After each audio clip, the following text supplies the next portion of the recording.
almost looked confused. He's always like, wait, I get a handshake too. It's not just the Magnus show here in the World Blitz Championship, and the handshakes and the games have begun. And e4 on the board. Okay, e4, e5, knight f3. You're gonna see a Spanish. Yes, knight c6, great. Bishop out. And we have, instead of a Berlin, we have some of these classical main lines with Grigorians on the clock. Not making a move just yet. Yeah, it's actually Sergey's trademark that he's not rushing. By the way, our board got tricked by the ceremonial first move 1d4, but now it corrects itself. And sometimes that does happen. Moves come in quickly, all sorts of boards, but the action, it's just getting underway here in Samarkand. I'm really excited, Peter. I know it's the first game, we're just settling in, but I love the World Blitz Championship because you get so many games, so many different opponents, different styles, and honestly, a lot of flagging, and that can be exciting to watch. Yes, but flagging in a sense that there is a logical flagging because there is the extra 2 seconds increment, so the pieces are not flying all over the place, and that's what we love to see. And now we have moves being played where Magnus's bishop kicked to the rim of the board. So first the light square bishop was kicked around on the queen side, now the dark square bishop on the king side. But it's one of these pivotal decisions, Peter, where there's a pin on a knight. Do you board with your kingside pawns? Because if you do, your king won't have the greatest shelter when it wants a castle. Yes, on one hand, on the other hand, bishop on g3 is often then stuck. Yeah, if black will play the timely g5, bishop g3, it leads to very double-edged positions. Black usually retreats the bishop first to b6. I believe also this is what Sergey has done. And just to keep it safe and sound in the event of a strike in the center, and it's Sergey Grigoriants on the clock, and he is spending quite a bit of time here, so he is trailing Peter. That's not a place you want to be against Magnus, especially in a position that hasn't opened up yet. Yes, exactly. On the other hand, he had to make a decision that does he go for g5 for all those complications against Magnus, or is he finding a strategical solution to the problems, and he opts for bishop e6. It's often the strategy that Magnus himself uses. And so far, really not that much tension on the board. Just keeping an eye on her potential World Rapid Championship was the time, and it waits for nobody, and it's something you all have to keep an eye on. I'm looking at the clocks here, Peter. I mean, really not that much has happened, and yet Sergey, he keeps ticking lower and lower. Yes, okay, his problem is that when and how do I play g5, and the move king h8 clearly indicates that he wants to go rook g8 and g5. That's one of the ideas I believe Paco Vallejo has introduced in one of the World Cups. Very creative idea. It also shows the incredible class of Sergey. Everything is fine, what he's doing, just do it faster.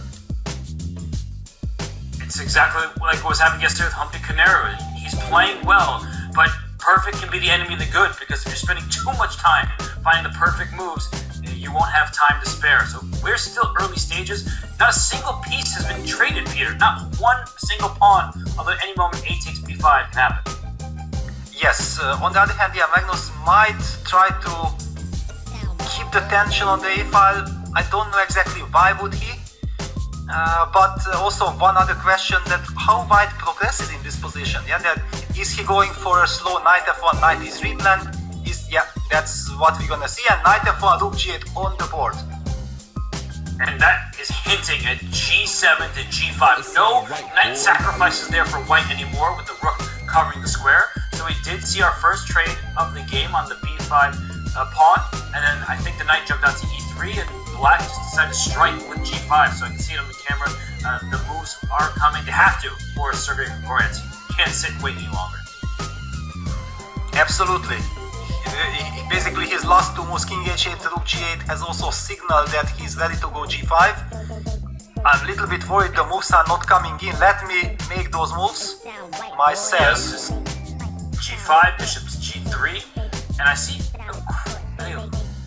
queen on d7, the bishop on c2. Really, working hard here to get those in. And then there's a black knight on g4. But yeah, wow, all sorts of captures in the center. I'm very confused. So there's a white pawn on d5. I'm sorry everybody, hard to catch everything. Hopefully the board catches up. Yes, certainly. Queen d7, bishop c2 makes a lot of sense because white wants to break with d4 and he has to make sure that the e4 pawn is protected. So that makes perfect sense. Yes, on the board. But what happened after that? Maybe this case we have to zoom in. We have to zoom in. Sergey is down to 10 seconds. Sergey, he's got to make moves.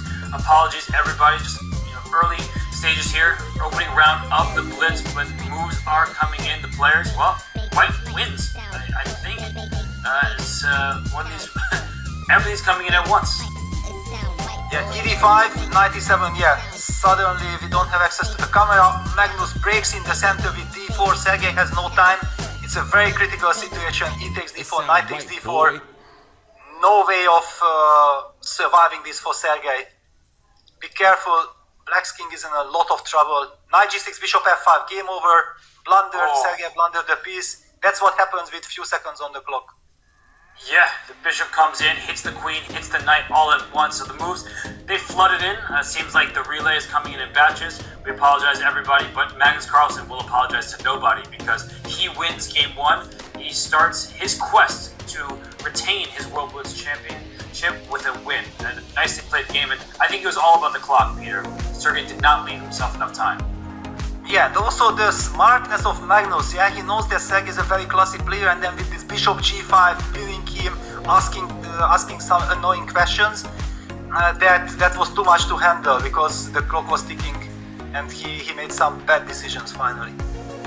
For sure. Well, we appreciate everyone's patience. We are dealing with some technological stuff, so we will take a short break. Magnus Carlsen gets the first win. We'll